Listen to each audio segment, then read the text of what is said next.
check, sit tight, no slick. Just bought a Cadillac. Throw some D's on that bitch. Just bought a Cadillac. Throw some D's on that bitch. Just bought a Cadillac. Those boys selling crack, folk niggas wanna check, sit tight, no slick. Just bought a Cadillac. Took it to the top, got the damn top drop, 2-color flip flop in the red. Okay, hello, Dennis, take it away. Yo, what's going on? Welcome to NXT with your boy D-Walk. You know how we do it on a Wednesday. You know who pop up and everything, you know. I got a special guest, EOD. How you doing, bro? I'm doing good, doing good. You ready to talk about some NXT? Always ready to talk about NXT. And then I got the Invisible Man itself. Man, myth, Oh, my legend. How you doing Ladies today? and gentlemen, I am doing somewhat okay. I got the flu, and I'm kind of maintaining it in the live, but this NXT was so controversial. It's healing my disease just to be pissing on it. So let's talk about this crap. All right. Oh, by the way, shout out to a wrestling podcast. We will talk about them later. They gave a rating to the show. I will call them out later and we will all give us all ratings, see if they compare. D-Walk, first match coming up on the bracket. We had a recap of everybody coming inside. Pause. We had a recap of people arriving, Stephanie, and then we had a private vehicle come in. Ricky Starks came in, did a one-shot from the parking lot all the way to the front. And then we have a triple threat, which I have it right here. Here we go. Shawn Legacy versus Javon Evans versus Dance Dance Revolution Ashanti. EOD Wrestling 33. Your thoughts on the match, special moments, and rating. Because I'm gonna have some thoughts on this before Joe comes in and destroys this. All right. Yeah. This match was a little weird to me. Like, it was fast paced and not fast paced at the same time. Anytime Shanti the Adonis seemed to be doing anything, it seemed like everything slowed down. I'm not sure what was going on with this whole match exactly. It was long. A lot of different things was going on with it. The spots were a little bit crazy, but I don't know. It's like Shanti the Adonis. So I keep saying Shanti. My goddaughter's name's Shanti, so I can say Shanti the Adonis. I don't know. I don't know what to think about this match. Like, it was Javon Evans and Shawn Legacy. It should have just probably been a one-on-one match to me. Yeah.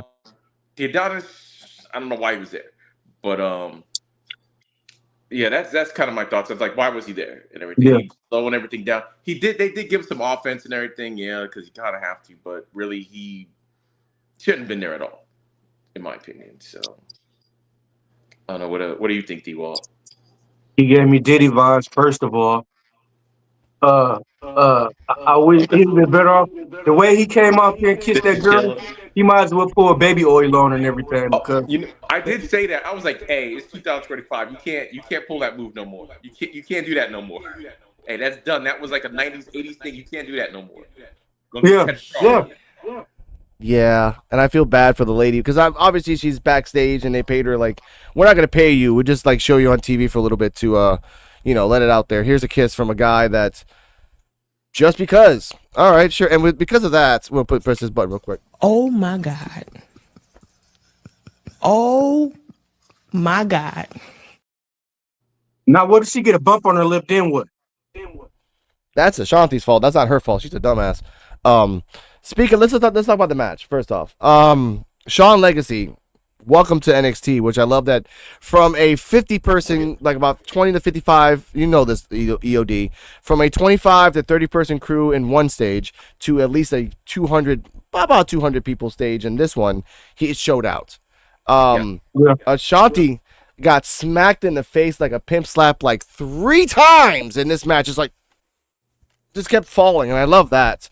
Javon Evans did his thing, did a nice little cutter. He did botch once. D-Walk talked about that before the live.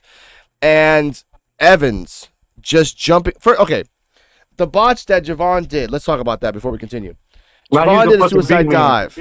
No, I know. Javon Evans did a suicide dive. And because the 2 people were there, they saved him from him scorpioning his own neck. EOD, your thoughts on that? No. And then there was another botch. Hold up, D-Walk. One botch at a time. Let's go like that. Okay.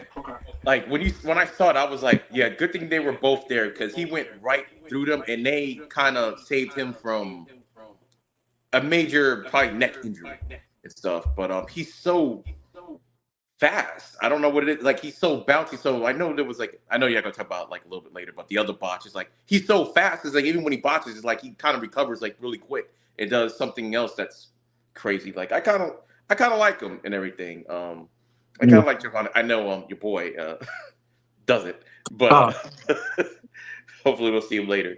But yeah, that was crazy. Sometimes he's got to slow down a little bit. Yeah, I mean, I'm like we get it's exciting and everything, but it's not AEW or whatever. You gotta slow down and everything. So it's okay. You can still get the moves off, but yeah, that's all. You gotta be safe. You gotta be safe first. So. And by the way, that shirt dope as hell. I fuck with it. Okay, that is a cool shirt. I will say that right now. We have that dive was messed up. He literally could have scorpioned his own neck. And after talking all that crap about Ricochet on another platform, but we have Invisible Woman here. Buddy, just yo, what is going on? I'm pretty good. How you doing, D-Walk? I'm good. Thanks for joining us, EOD. Thanks for having, thank you for joining us on NXT a second time. You weren't here the first time, but it was an awesome show. It's vacation. All right. What are your thoughts on the triple threat? And the first botch that he did, that Javon almost killed himself in that suicide dive. I mean, that was a standout first match. Javon was showing out. Sean Legacy showed out. Ashanti. Talk about it. He's not my favorite, but like he's just very theatrical, I guess. But no, I think that Sean Legacy needed to take the win on this one. Okay. Now, second botch. D-Walk, go.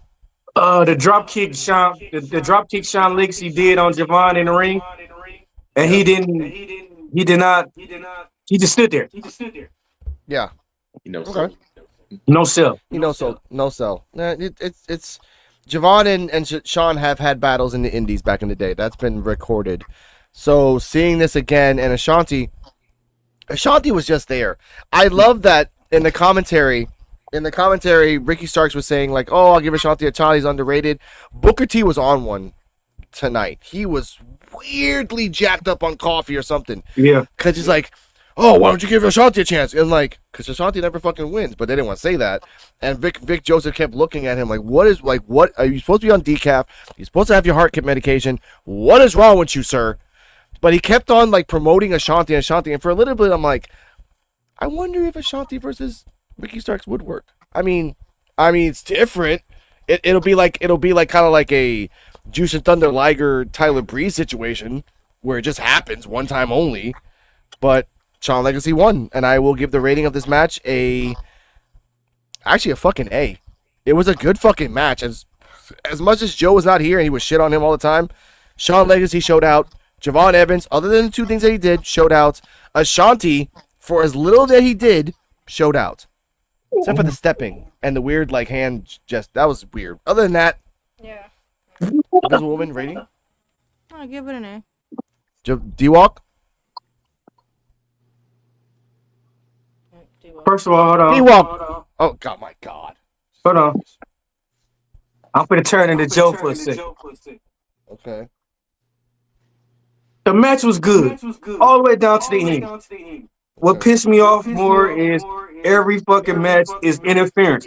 There was no need of Javon Evans diving out there to fight them when they fight themselves. That's just like walking off on the job on me, because you could have finished your job first and then went out there. Why the fuck is you going out there jumping in a fight that don't involve you when you could have stayed in the ring and fucking finished the match? That's it. Okay. You still haven't given me a rating. You just been ranting. I give it a fucking C. Oh, why? What? Okay, hold up a second. Hold up, Yo D. Why the fuck you lying? Why you always lying? Plus. All right, C give it the plus. real rating. Okay, give it a real. No, don't give it a fucking C. Come on now. Okay, all right, hold on. Let me think about it. Let me add it up.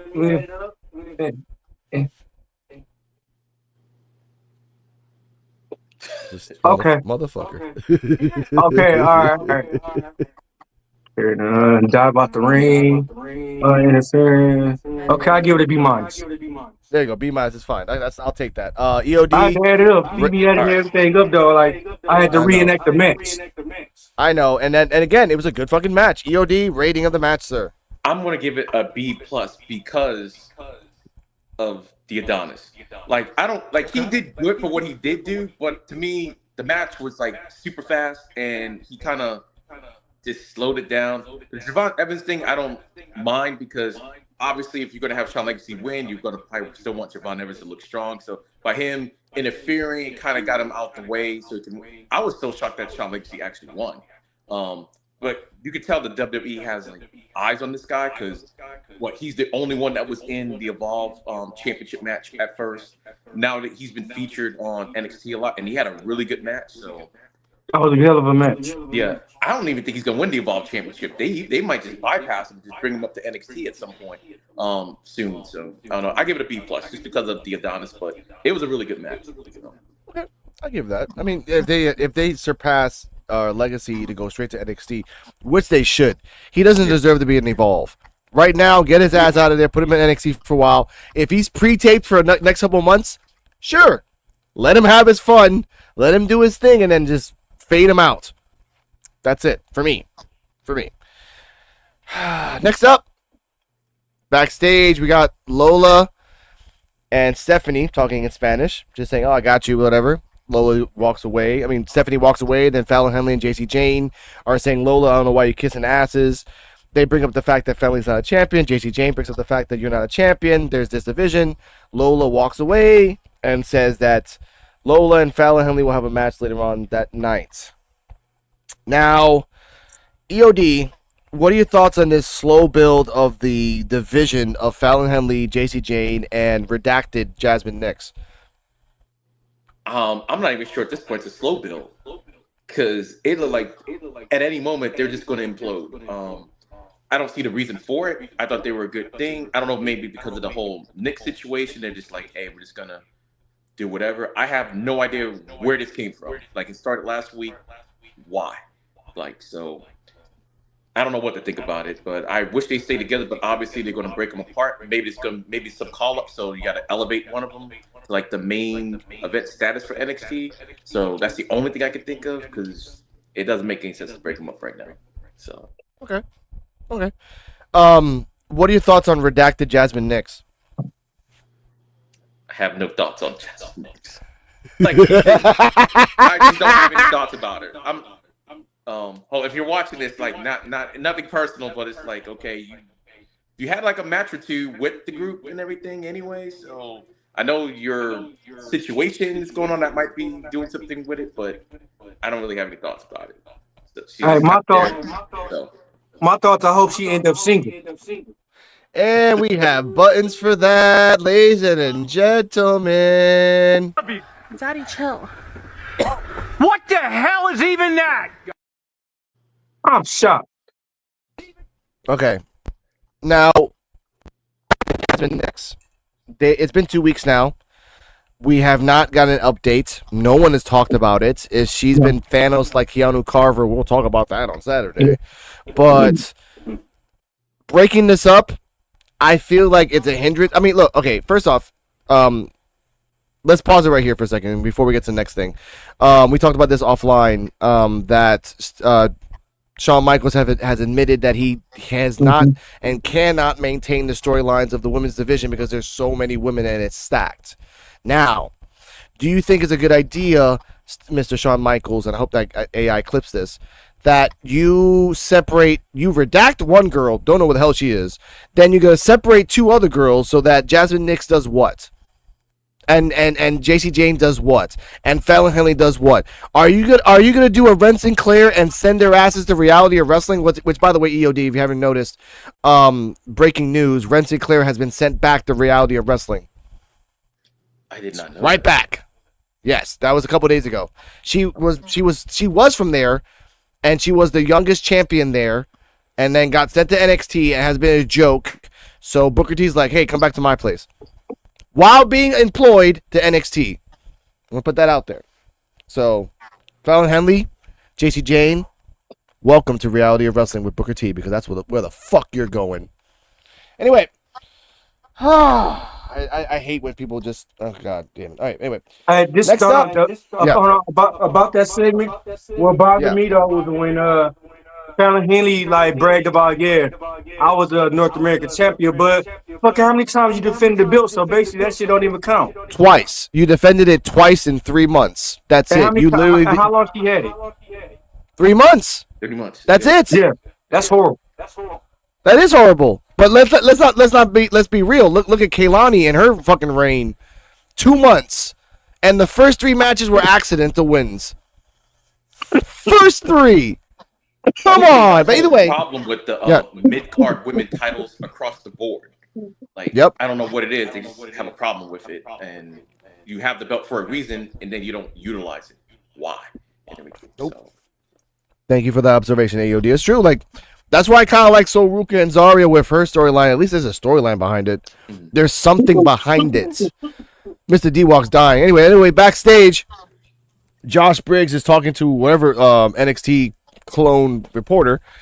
Josh Briggs says to the camera, "And more, if you're hearing this one's for you, bro." And he goes out backstage to fight Shawn Spears. After that, I have it right here. I have a voice to text, ladies and gentlemen. Give me a second. After that, Kaylani versus Zarya is backstage as well. Kaylani is like, because she's so like, you know, in between her. Hey, you better promise that if I win you, I get the championship. But so Ruka, Zarya says that she's a pure being, and she's gonna honor her word. And she's like, damn. So Ruka's like, damn straight. And after that, another backstage, Chase U is looking, where the fuck are these two guys? They have a match next with OTM, and they get there a minute before the match starts. And then we get to the next match, ladies and gentlemen, which is something that I want to talk about. New Chase University versus OTM, a.k.a. squash match for these motherfuckers. D-Walk, your thoughts on the match and rating?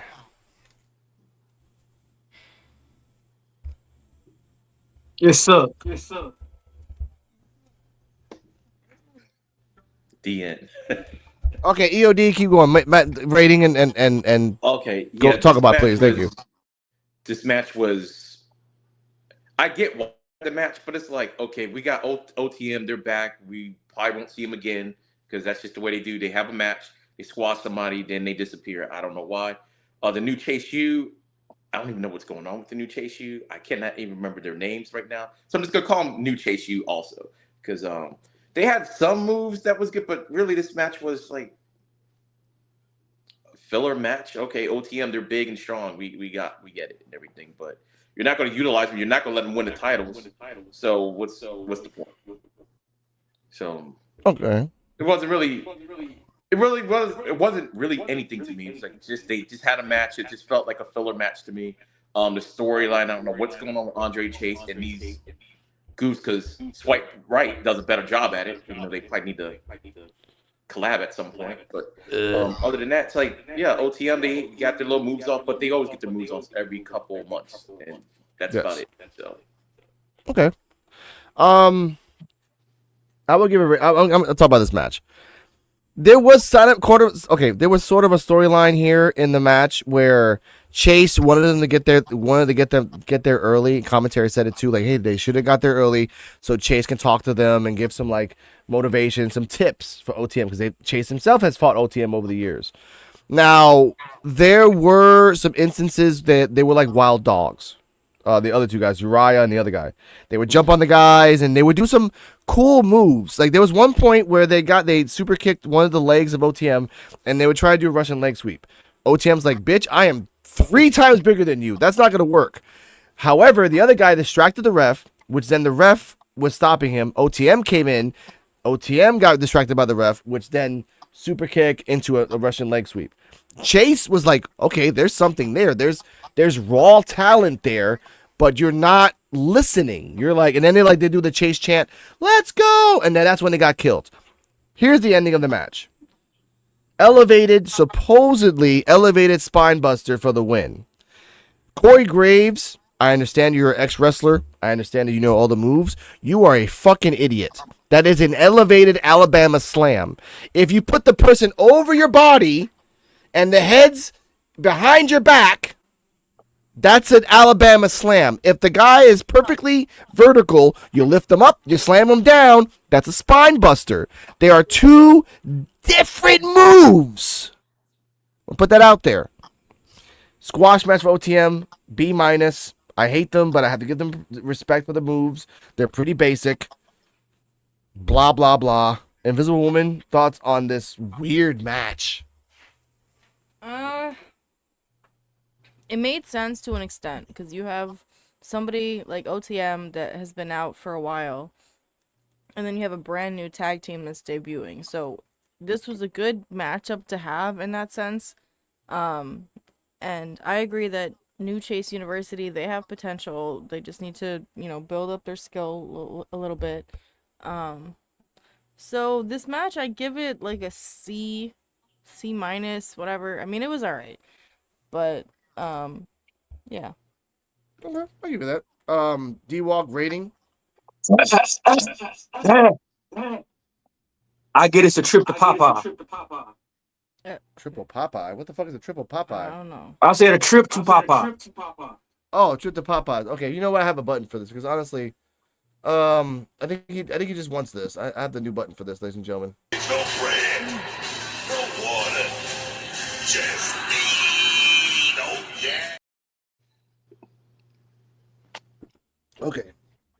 All right. Before we continue, there was another backstage segment. You did not give me a rating, D-Walk. A trip to Popeyes is not a letter. B-. Thank you. Okay. This is not that hard to do. B-. Better than my rating. Yeah, I can't understand trip to Popeye slang. Just give me rating. Yeah, that being like when I said 2 pillows in a blanket or a bathroom break. That's a DNF. I understand. Okay. Before we continue, backstage, Thea Hale was walking with her new eye, with her band-aid over her eye, which, by the way, she was with her new boyfriend Harlem Lewis at a Rock Day festival for 4 days. She had the band-aid over her eye for the whole 4 days. Damn. Commitment. I love that. That's called injury, bro. No, but it's a fake injury, so you can take it off and be like, oh, I'm hanging out with my boyfriend at Rock Day, whatever. But she kept it on for the whole 4 days. She got drunk as fuck. Harlan Lewis is like passed out by 9 o'clock. I love that shit. She tells Tatum Paxley like, hey man, I know you're mad at me. Like you don't have to jump at me like that. And then Tatum Paxley says, you don't understand my loneliness and my despair. I'm paraphrasing. And Tatum Paxley's like, of course I do. I lost the fucking Chase University over fucking Rich Holland. What the fuck are you talking about? I know what the fuck it is. And then when they were about to connect, lo and behold, D-Walk, and I wish I had a face for this, D-Walk is smiling because Jada Parker came in, did her fucking hypnotic to Thea Hale. Tatum, and then she tells Tatum Paxley, you know what? I do feel bad for you. She's like, really? Hell nah.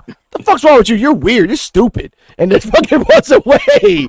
So we might get a Tatum versus Thea, a Tatum versus Jada, and a Jada versus Thea, or a triple threat down the line. EOD, your thoughts on this weird, hated thing that's happening between all those three? I actually like it. And since Tatum Paxley's weird,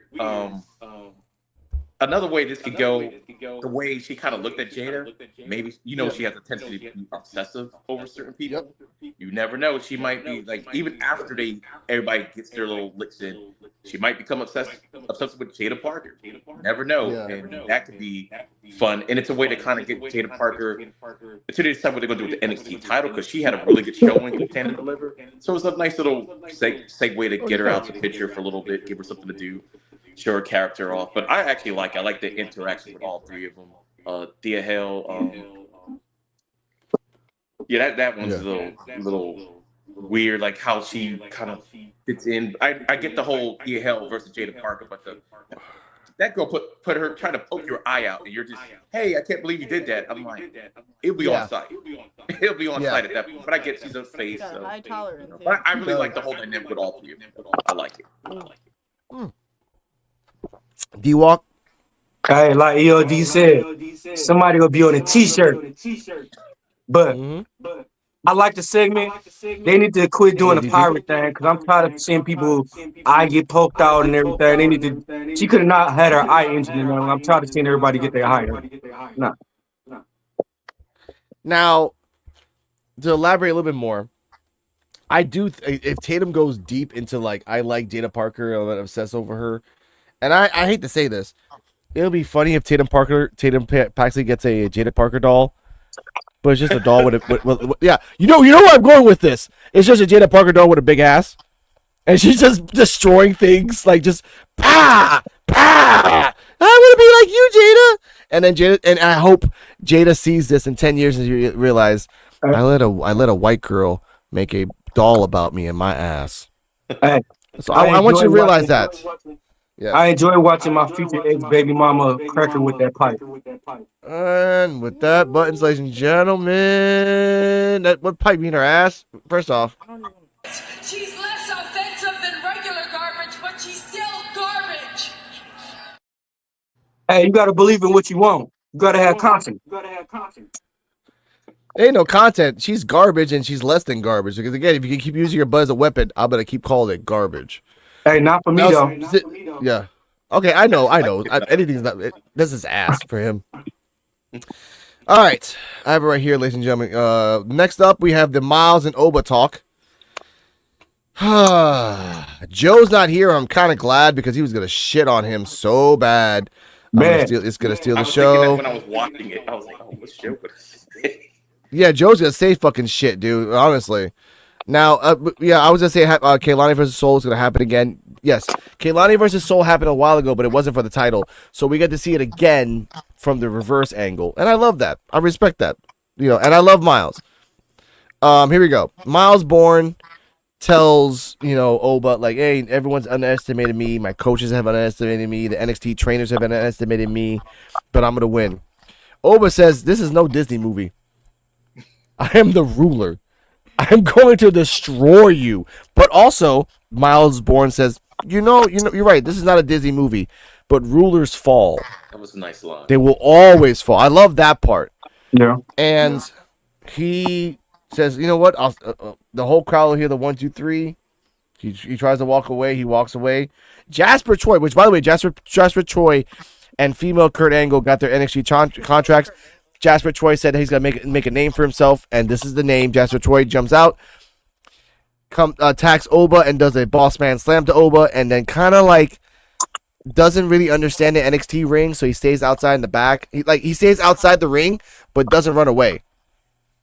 No one noticed that, but I did. You're supposed to run away, sir, but you're not supposed to stand outside when Oba's like looking behind you, like, "Where the fuck I see you?" But either way. Thoughts on this EOD, the inspirational speech, Oba's retorts, and Jasper Troy, another person going after Oba's belt. All right.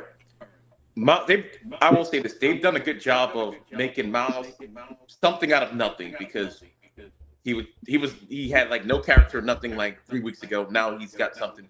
I do like the inspirational speech, the baby face of it all. But Oba could cut a promo. Man, the whole Disney World line, it's like, hey, what do you say? Something about like you're gonna wake up to a nightmare, and he said the crowd probably didn't believe in you. He said, "I didn't believe in you, but you found a way." He said, "This not a man." I was like, man, Oba's so good with his skills. I don't know, he just has it. All that. Okay, I've never watched LFG. So I kind of saw I kind of started with, so I know nothing about this guy. But as soon as I saw him come up, I'm like, he's gonna attack Oba because he's a big dude. So I don't really have anything to say about that guy because I don't really know anything about him. But the speech Oba's mic skills is just—that's the thing that sold me on the whole thing. It's like, I really believe this man thinks he's the president, the ruler. He just comes across like. He said something. I believe it, like the trick, whoop that trick era. It was only there because he allowed it. I was like, I believe it. I believe it was only because he allowed it to happen. It's like, so I like the whole thing. I feel bad for Miles Bourne because, I can't say there's no way. They might pull a fast one on that, but there should be no way on earth that he wins that match, and it really shouldn't be close. But Oh, segue. I will be there. I will be there live on Sunday to see Nice. and everything. So, and I'm still mad about the NXT thing being canceled because I didn't get the 4-day pass. So wait for my new ticket. But yeah, it was good. Like the new guy from LFG's like, okay, like his ring placements, like I didn't really know. I don't know nothing about him, so I figured, okay, you're new, so I'll let it slide. But it was really, the segment itself was really good. Yeah. Be there. That's good. My advice for you, if you're gonna be there, get a sign, make your EOD Wrestling 33 on YouTube, make it as big as possible. Someone will get it on the hard camera. Someone. I'll let y'all know this right now. I got like the 4-day ticket thing, so that means I'm gonna be a little bit up because I couldn't afford to get the really good seats. I'm like, hey, 4-day pass, like that's fine, dude. Maybe they might get me. They might get me. Yeah. I know I'm in the 300. I'm not all with the top, but I'm in the 300 section, so I'm at the top. Okay. No. Hey, But above the ring, though. Above the ring. So, hey, a lot of people who are diehard fans are gonna be up in that section. Get that sign up. Hey, I'm EOD 33 Wrestling Hub.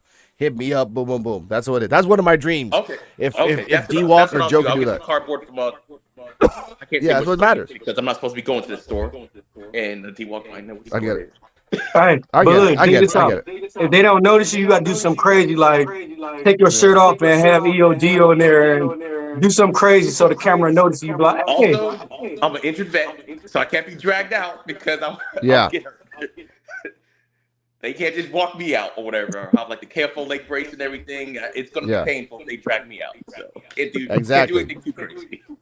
Hey, look, or have a water bottle and act like your hand got stuck and then follow somebody and somebody go yell and then the camera will go towards you. True. Continuing on, before we continue, thank you for your service, Mr. EOD. I respect that. I'm a Navy vet myself. I understand that. I understand it completely. Hey, but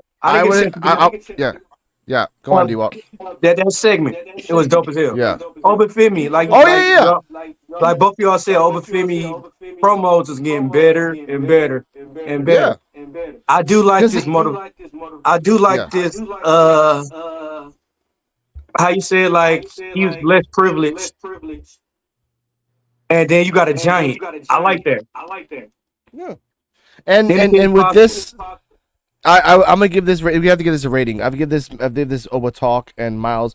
Again, Miles had the list. I understand that he talks way better than Stephanie. We'll talk about Stephanie later in the vignette that she had backstage.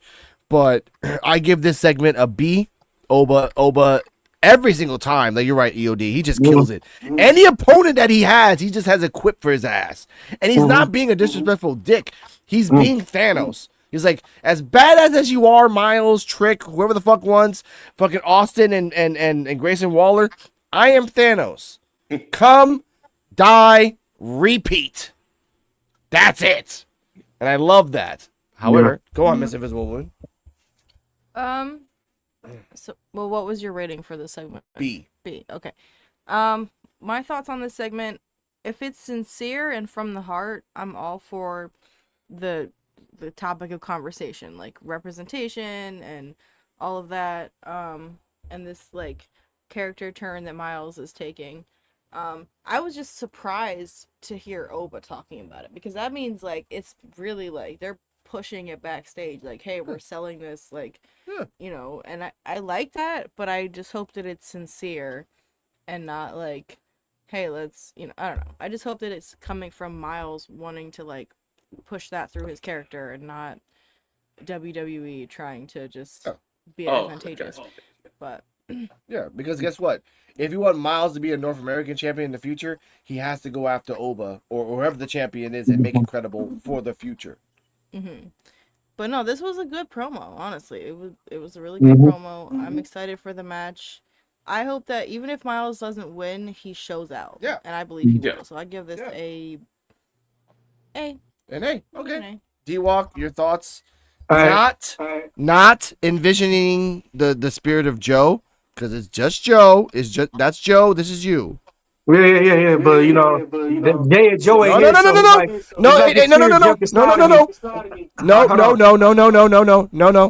That's not doing envisioning ghost shit. No, you are you. Give me a rating of you, and Oba and Miles. When Joe All right, comes hold on. in, we'll get to that point. All right, hold on. Get off me, Joe. I had to shake Joe off me, though. Get off me, Joe. Man, like, first of all, I gotta say is Oba go kill that new dude who came and did that weekend sidewalk slam. I get his match Jasper at A. Troy. Yeah, I get his match at A, but Oba go kill my man. Okay. Mr. EOD, rating of the match? Sorry, rating of the segment. The segment was an A. Like I said, the LFG guy. Like besides that, everything. The talking with like Miles. I didn't know Miles got some mic skills. It's like he's got because his disability and everything. So, but the way what he's saying comes across, I'm like, wow, he's really good. It's like I don't know. It's like it feels like it's coming from the heart. And then Oba destroys people's dreams. So it's really good. So I'm gonna give it an A for the segment. Okay. Speaking of destroying people's dreams, hello, Joe BNCO. How are you? Sorry, I got caught up in the basketball game. No, it's okay. Quite all right. We'll go backwards here. Quick, rapid ratings. Oba versus Miles talking. Go. That's not a rating. That's an eh. That's a word. That's a sound. That's the rating of it.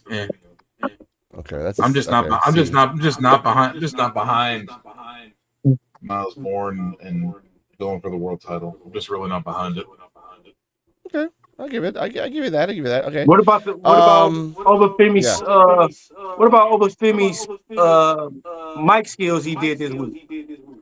Obafemi is doing great on the microphone. Yeah. So what would you grade his mic skills this week? Oba always does good on the mic. Obafemi's fine. It's not he's not the problem. Yeah. It's the other half. That's the problem. Yeah. You can't have a guy like Miles Bourne on the microphone. Can't do it. Okay. All right. Let's go. Yeah, go on. Lisping Larry can't be on the mic. I fucking knew it. God, give me a second, Joe. You know damn well I gotta press it. You can't even. Hold up. Oh, my God. Y'all done let this man out the cage. All right. Hey, how you supposed to come from when you can't even hear? I know. Let's go. Let's continue on with this so we can be caught up.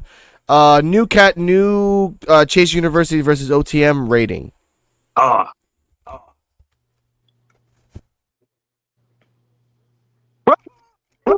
What? Really? Come on.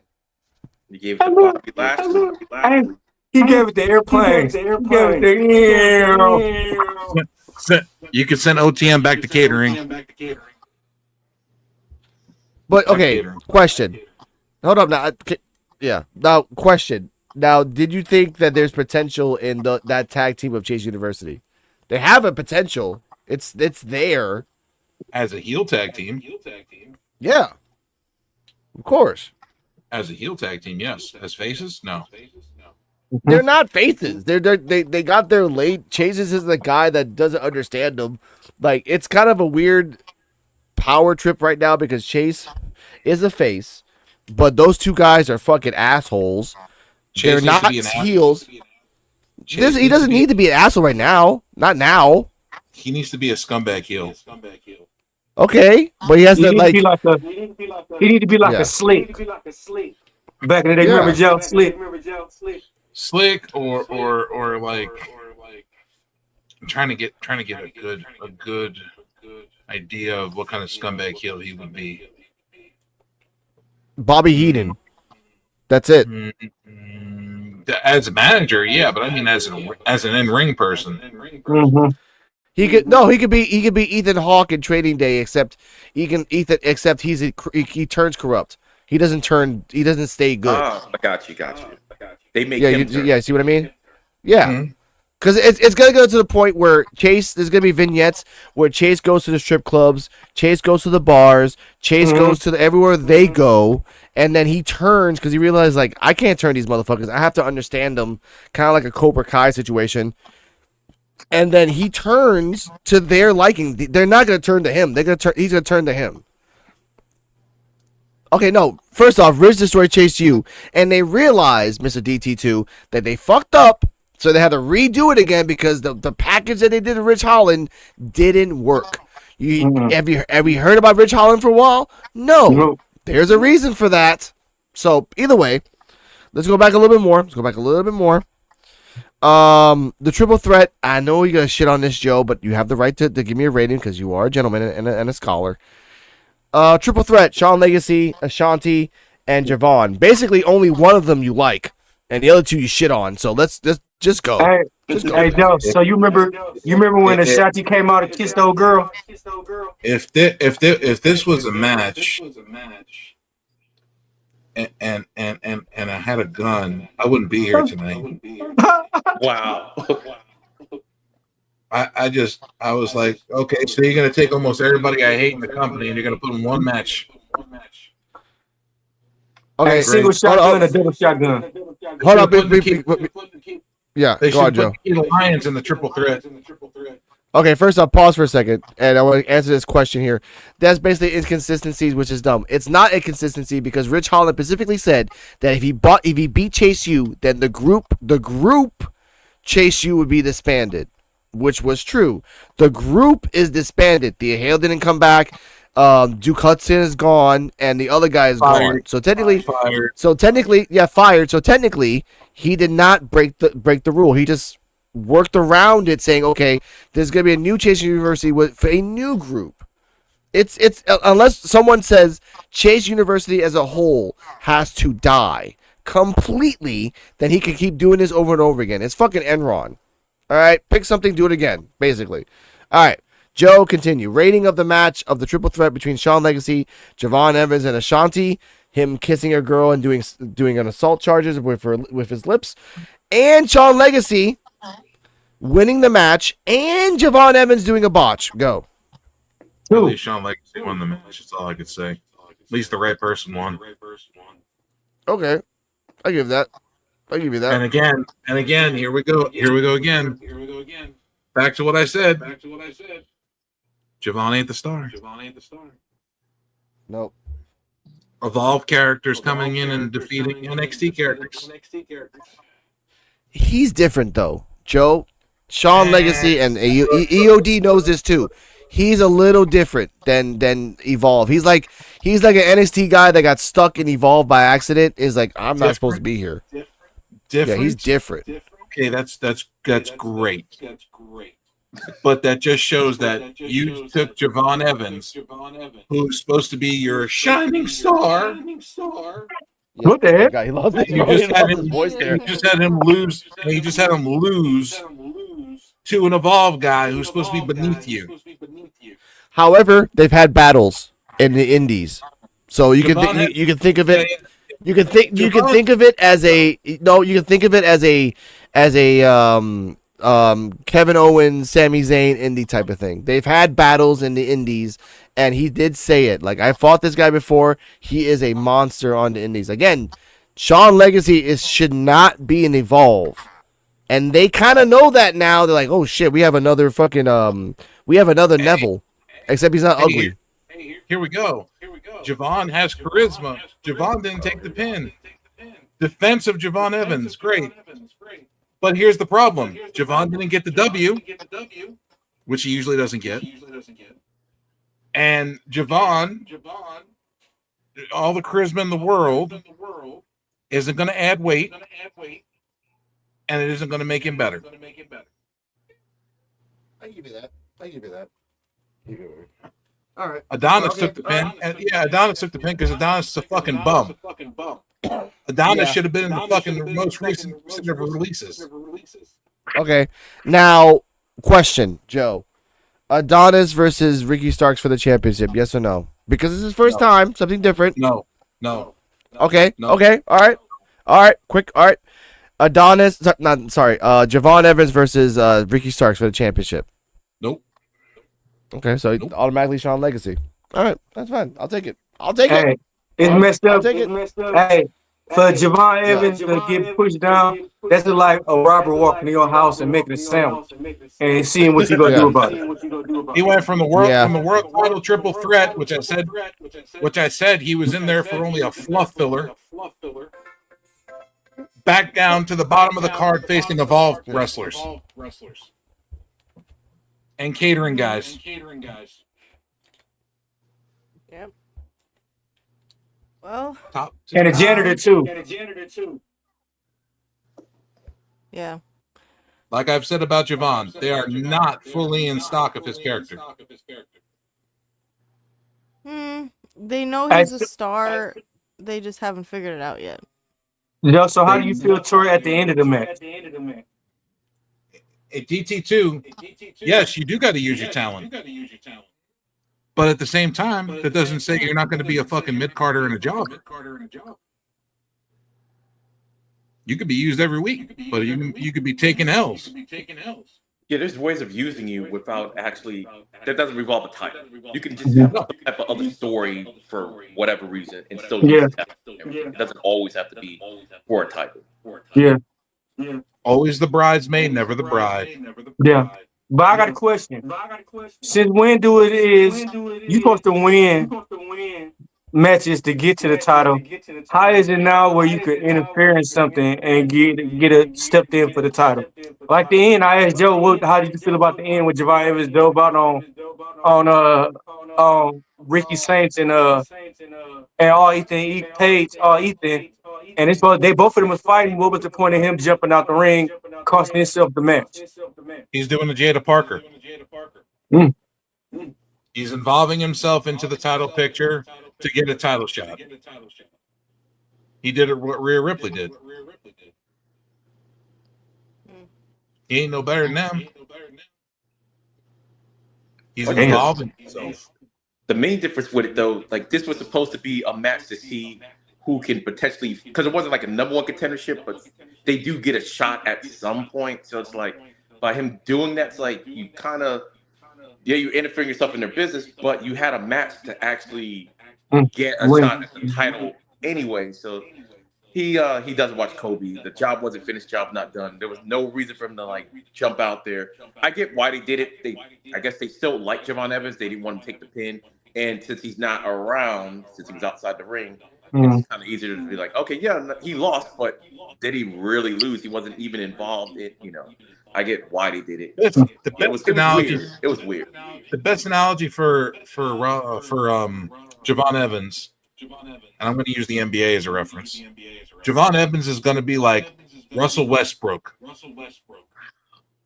Great player. I can see that. Never going to win a championship, but he's going to jump onto championship teams to try to win one. I get it. I can see that.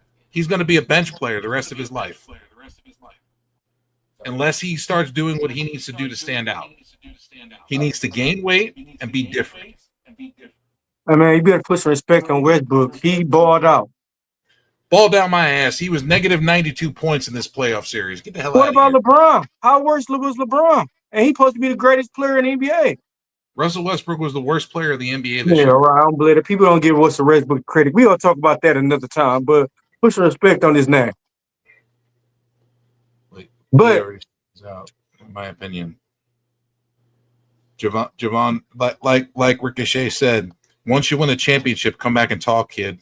True. That's why. Hey, that's another thing. That shit that Javon Evans can't say shit else about nobody. They ain't even giving fucking him the speed title. Damn. Okay. All right. Ladies and gentlemen, let's get back on track. Lola Vice versus Fowler Henley. Joe, give me your rating. About time they broke this team up. Because Jasmine Nix, and they've been talking about other podcasters are finally starting to catch on, are talking about what we've been talking about. Yeah, I almost got 20,000. Yeah, where's Jasmine Nix? Yeah, where's Jasmine Nix? It took them 2 weeks to catch up. And yeah, JC Jane deserves a push. Yes. Okay. She's been there long enough. Yeah. It's her time. And Gigi Dolan's gone. Mandy Rose is gone, so they can't do a Fatal Attraction reunion. No. Jasmine Nix is MIA, Yeah, and we don't know about Jasmine Nix. Fallon Henley's already held the championship, Mm-hmm. Yeah, the mid card title. Yeah, but okay, now we can talk about that when we get to the end for predictions. We're gonna have predictions for the show. Jasmine Nix, this is for you. But if I had Jasmine Nix face, I would put that. Let me give you a second, ladies and gentlemen. This is shout out to D-Wall because he knows what the button I'm about to press right now. Here we go. Jasmine Nix, this is for you. In the eyes of an angel, we shall miss you.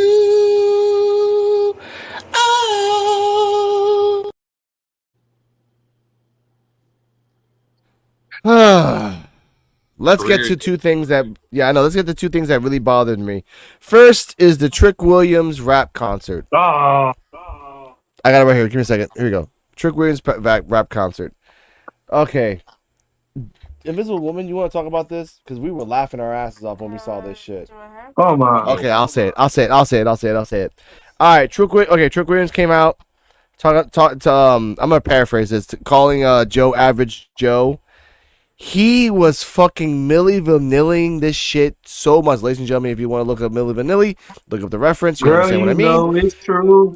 I know. Like, no, okay. Even if you want to get a little reference for earlier times, she Ashley Simpson. Basically, the song came on, the lyrics was on, you can hear it in the background, and at a certain point he was synced up, and then at one point he wasn't, and he laughed, and he kept trying to be on sync with the song. Booker T was like a hype man, like Flavor Flav. Vic Joseph was embarrassed. Corey Graves was embarrassed. Vic Joseph's head was in the sand all the time. You guys, if you go back and watch it again, you can see the disappointment in Vic Joseph's face in the background and like wide range. Booker T got up and like got in Vic Joseph's face. He's like, yeah. I'm like, okay, Booker T, what the fuck's wrong with you? He called him an average Joe. And EOD Wrestling 33, your thoughts on the Trick Williams rap concert and what the fuck was that? Okay. Honestly. Okay, how can I explain it? I liked it for what it was. It was trash, but I still liked it. It was like, because he's a heel, I'm like, you're coming out, you're rapping, we hear I don't know why they didn't just have the audio, just let him rap. I thought that was weird. I thought it was going to be like a pre-taped segment, what I thought it was going to be. I didn't know he was going to actually come out there in the crowd and let this man rap. I'm like, that never goes well for anybody. So he had the crowd singing it and everything, the average Joe thing. I couldn't even make out a lot of the words. But I was like, I thought it was fine. It was what it was supposed to be. It was supposed to be a kind of a fun thing. So I liked it. Yeah, it was trash, but I liked it. Okay. So and Booker T was his Booker T stuff and everything. As the ultimate hype man, and it's just Booker T. I get it. D-Walk, your thoughts on the rap concert, Milli Vanilli.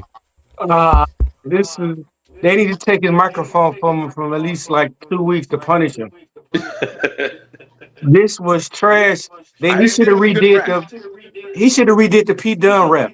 He should have redid that and put Joe Hendricks, because this shit was whack. He wasn't rhyming. He was like Silk the Shocker. He wasn't rhyming. It should have been pre-taped. It shouldn't have been live. It should have been a pre-taped like the P Dunn thing. He still gave me Silk the Shocker vibe because he went on rhyming and he was off, and then he was trying to have the crowd help him rap. Shit's trash. I get that shit to eat. To the fifth power. Okay, that's a new one. Joe, what are your thoughts on this segment? Terrible. What the Nikita Lyons rap was better. And they took her off TV for like 2 months. I would argue on that one. Take this motherfucker off TV. Send him to the main roster or take him off TV. Terrible. He needs to be punished for that shit. Send him to the main roster. Punished. It was about equal levels. It was okay. If the Nikita Lyons rap was like a 9 in terms of cringe, Trick was about a 7.5. Yeah, I would say 6.5. It wasn't bad. Booker T saved him. Booker. Yeah. The song was in collaboration with Booker T. I felt like it would put it at a 10. Because cringe? No, they Booker just T made saved it, dude. Booker T made it worse. Booker T always makes No, everything hell worse. no. No, Booker T. No. But Go on, not EOD. good, but fuck. Yes. What's the, We'll talk about Booker T later. He is muscle memory at certain points, but let's talk about that later. Let's talk about the Stephanie vignette. We talk about her history. We talk about that she was an NXT signee. She looks so different when she was an NXT signee. She worked in Japan. She worked in Mexico. She used to live in bathrooms, like sleep in bathrooms and wake. And the reason I say this is because whoever translated it for her forgot that there are S's at certain ends of sentences. And she's like, oh, like, I lived in hell, so they gotta live in my flame. Like, no, they gotta live in flames, not flames. So I'm not gonna crap on that. She's getting better. I give her that. There's also a Jordan Grace vignette where they show that her and Stephanie have both beaten Julia. They have done the work, and she's just different. Not different like Kelly Armstrong, not different like Jada Parker, just different. Go on, Joe. They have also finally confirmed something we've been asking for them to do for weeks. Yeah. And Roxanne Perez is officially a Raw superstar, and Julia is a SmackDown superstar. Yeah, they did that Monday. Yeah, that's true. You know why they did that? Say it, sir. Because there's too many Asian women on Raw, so they had to put one on SmackDown. And I had to press the button, ladies and gentlemen, because I see it la vida. Give me a second. No, Joe. No. Oh my God. Oh my God. They got all the Asian women are on Raw. Well, he's not wrong because Kairi Sane and Asuka, Kairi Sane, and Asuka, they're all on Raw. But then why Julia's on SmackDown? That's why they moved her to SmackDown, because they needed an Asian woman on SmackDown. All right, I'm just gonna let it ride because when you're a historian, it sounds fucked up when you say it, dude, but it makes sense. It makes sense. No, he's being 80s, but let's just talk about something else. Man. Let's talk. No, you know why the fuck you got beeped.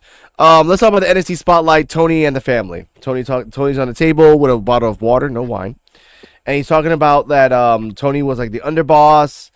And I loved how they did the edits where it shows that Tony's getting a payout, and then underboss didn't really care, but it kind of showed like, oh yeah, he cared that he didn't get the money.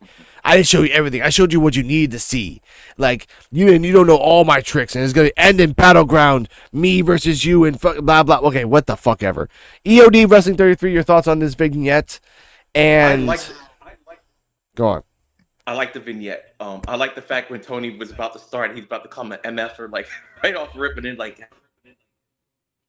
so all this stuff is like, okay, now that they kind of turned them, it's like, oh, they were having the shots. You would always see stacks to the side. It made it with the black and white and everything. Made it look like, oh yeah, he was there. He's laughing up with you, but he was really envious of him. I like the way he did all the stuff that they've ever done when he off the other member. Everyone forgets about that when the guy that went to AEW when he got fired. They did a little rock thing. They had him in the car and they threw him in the river. You never actually saw the body, but we know what happened. But the history about it, it's like, I did like that. It's like, yeah, you didn't teach. I taught you what I want to teach you. Basically, there's still tricks that I have that you don't know about. It would have rang a little bit true, but we saw what happened last week with the safe house thing. Like I said, that should have been a trap, but it wasn't. They didn't get hit with a crowbar. But besides that, I did like the way he delivered it. I do agree with D-Walk. I think the rest of the family might actually show up, but end up on Stacks' side. And if that happens, I think this will be Tony D's last match on NXT before he gets called up.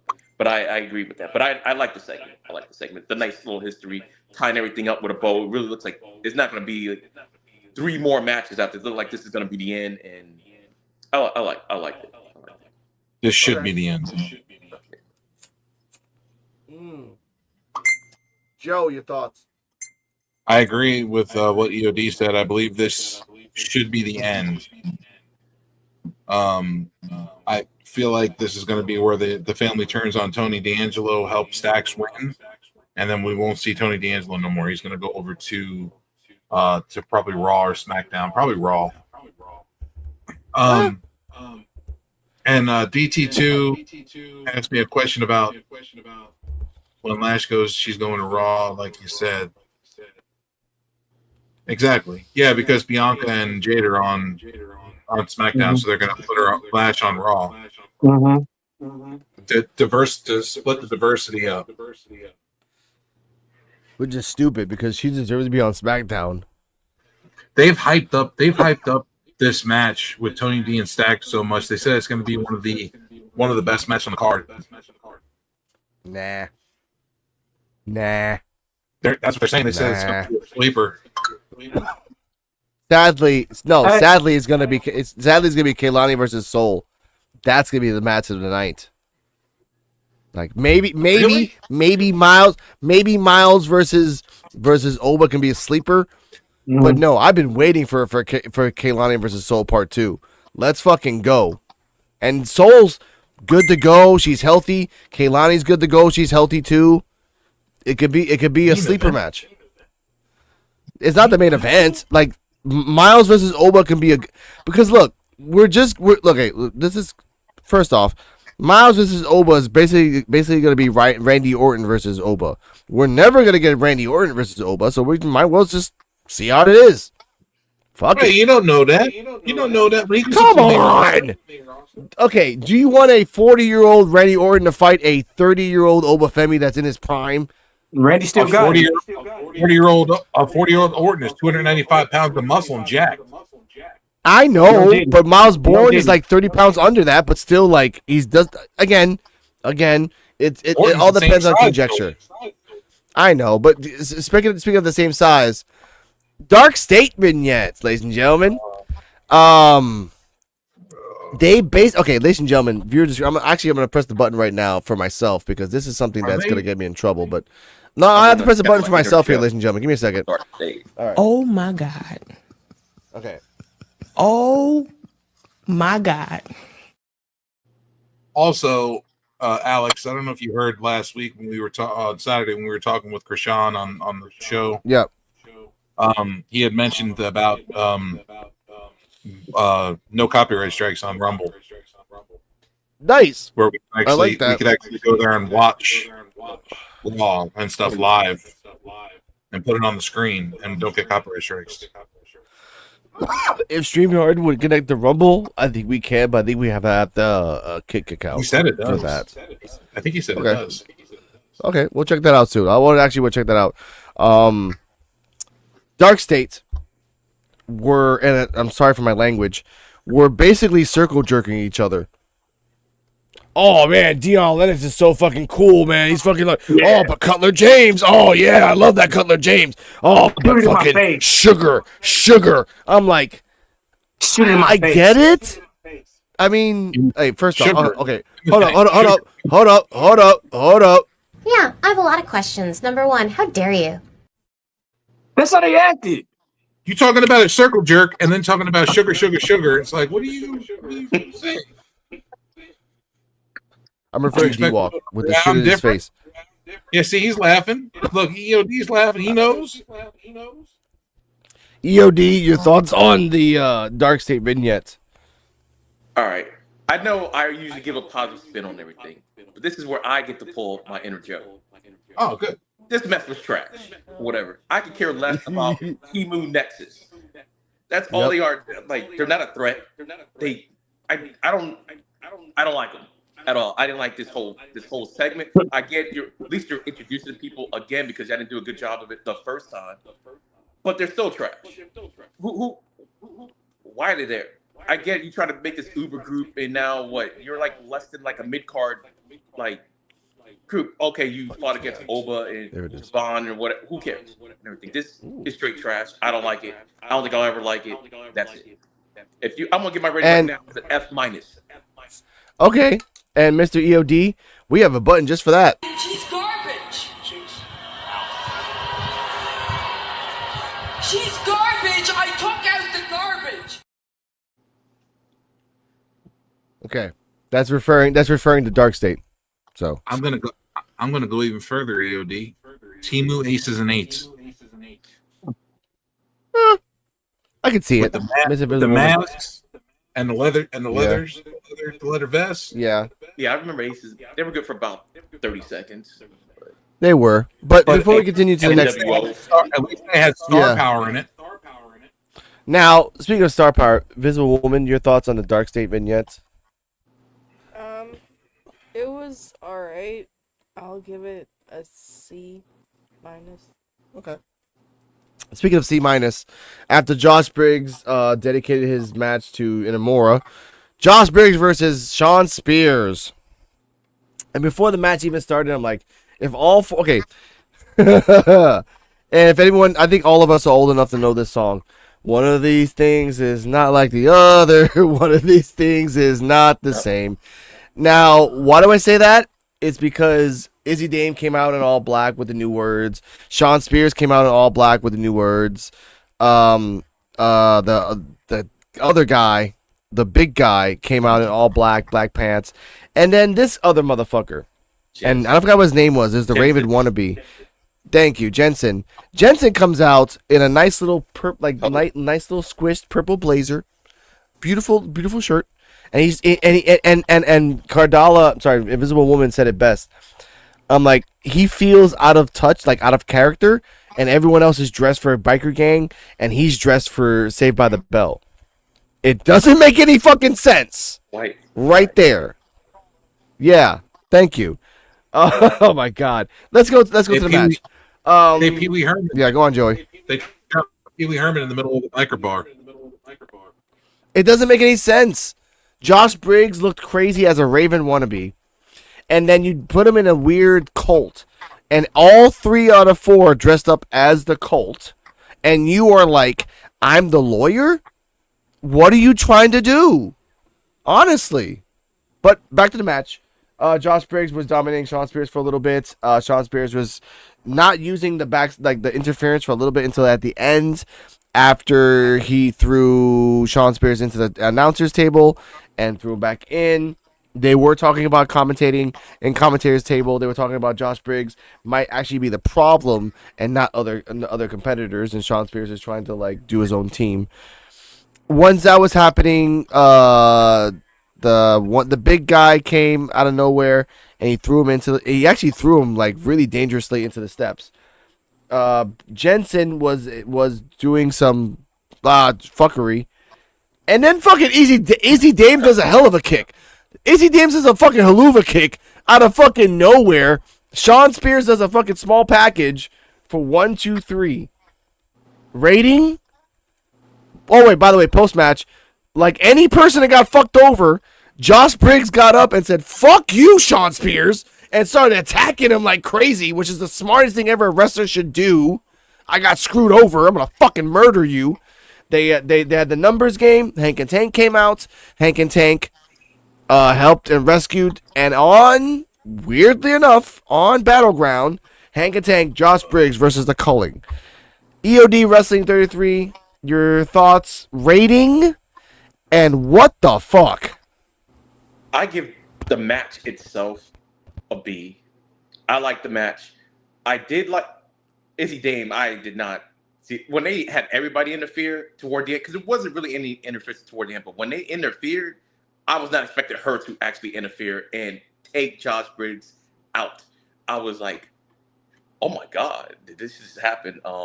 But it still tells a story. I did forget that last week, Hank and Tank did say they would have Josh Briggs back. Because I was like, when they came out, I was like, why are they out here? I was like, oh, that's right. They did say they were going to have us back. Something happened. And I did like what commentator was talking about, how Briggs, all his partners, something always happens. So maybe it's him, because sometimes you are the hero of your own story, but maybe you're really the villain. Maybe it's your fault, because the whole thing with him and Fallon, or not Fallon, what's his name? James? The one that he was kind of, that Jensen was kind of dating or wanting to date. He kind of messed that up a little bit, but it's like, maybe it's you, Briggs. You're pushing all your partners away. The match was good. I did like the fact, I didn't realize Shawn Spears was, I guess, left-handed until like last night. But I like the match. I give it a B. Okay. You walk. Okay, I'm gonna say this. Jensen got a lot of fucking potential. This is the second fucking time they broke a good ass tag team up. They have no direction for him. The match is okay. I hated fucking Hank and Sting. Why the fuck they coming in? And why is this 6 man they tag team champions in which they should be defending the tag team champion? Thank you. Thank you. Let's talk about this shit right fucking now. Invisible Woman was talking about this shit earlier. Go. No, he said, okay, Alex said the same thing earlier, and my response was, let it sit. Like, we got used to seeing Fraxium defending their belt literally every fucking week, and we don't need it. Like, let's just let it sit for a while. We already had tag team action this episode with OTM and the new Chase University, so, like, they're out there. So, yeah, that's my opinion. Okay, I love Invisible Woman for that. But here's the problem with that. That works for a heel tag team. It does not work for a babyface tag team. Yeah. Babyface tag team should be defending their belts every single week. Every month, every pay-per-view. Every pay-per-view, yeah.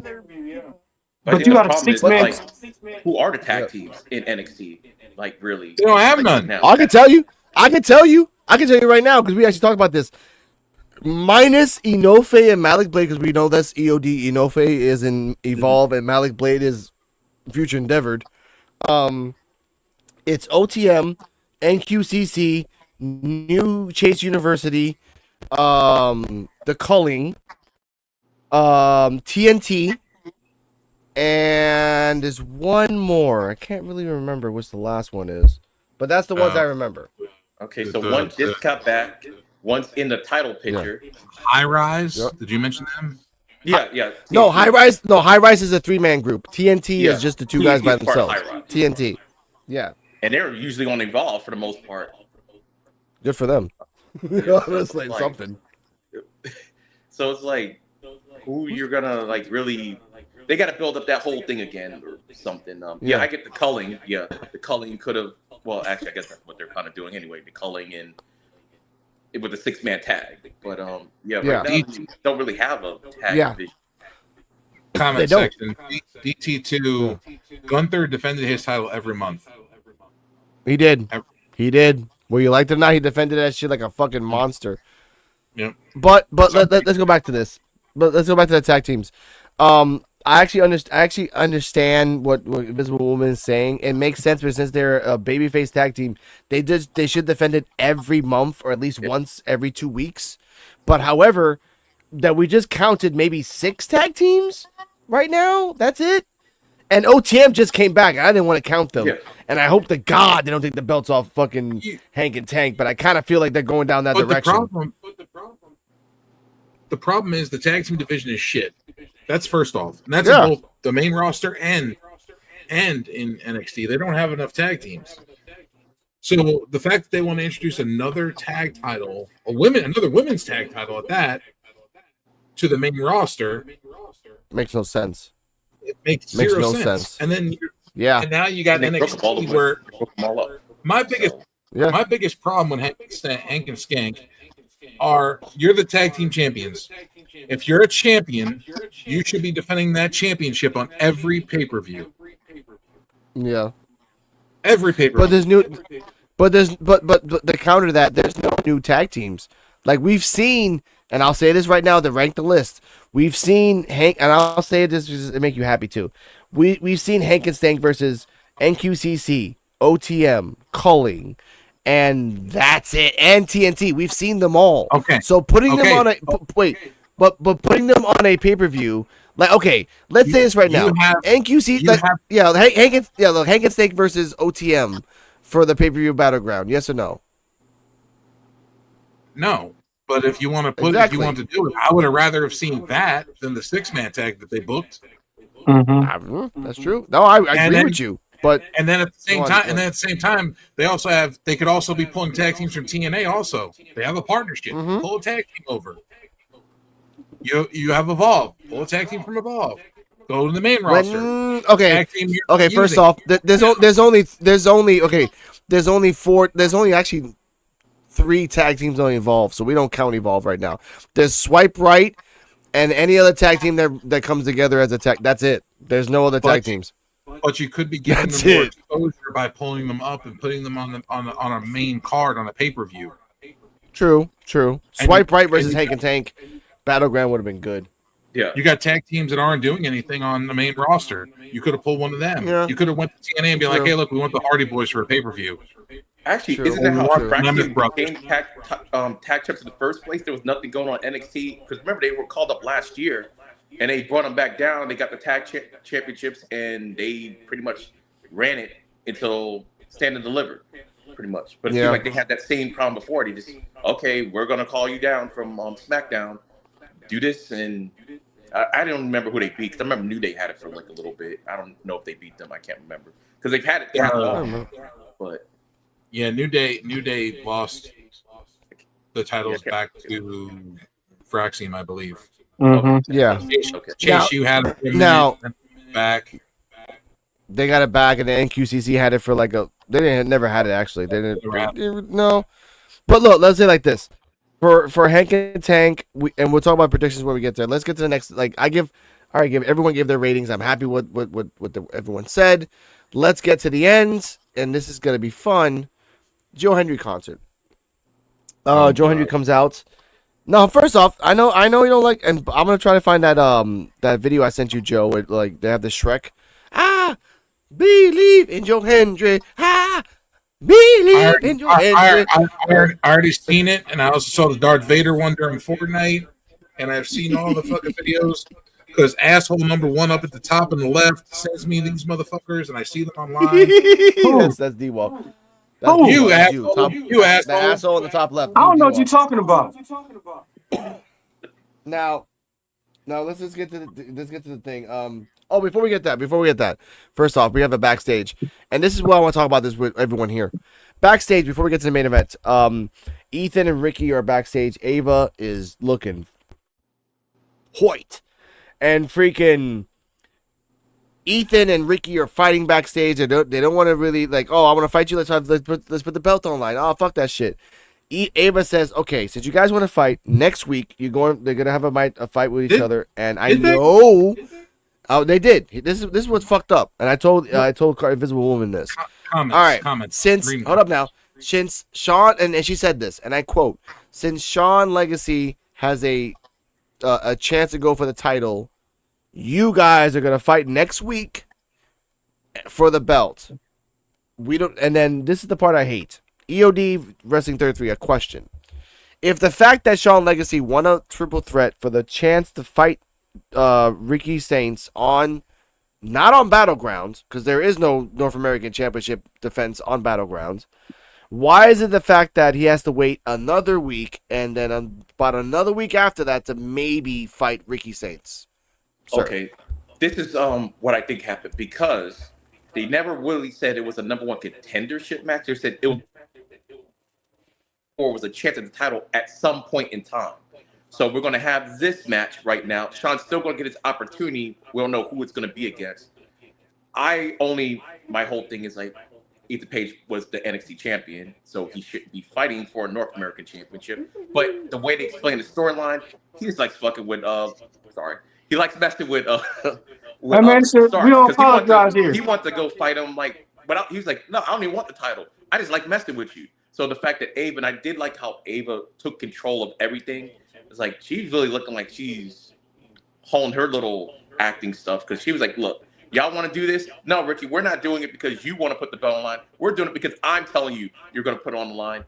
And I kind of like that. She's showing her authority and how they pissed her off and everything. But to me, that's the out that they gave. It was always an opportunity for the title, not technically a number one contendership match. So you wouldn't be like the first in line. So I kind of get it a little bit. So that's the out. It was more like, like when they have those weird matches where you beat the champion. Then you could face the champion later, not like the number one contender, but you get a shot at a later date. So that's the way I looked at it to get around why does Sean Legacy got to wait. So and DT2 is in the comments, and he did say Gallus defeated the New Day, and he was correct. They held the titles for 2 months. Yeah, 2 months. How many times they defended it in 2 months though? That I don't know. I'll have to do more digging on that. But They lost it. They wanted a deadline and then lost it to Vengeance Day in a Fatal 4-Way against Pretty Deadly and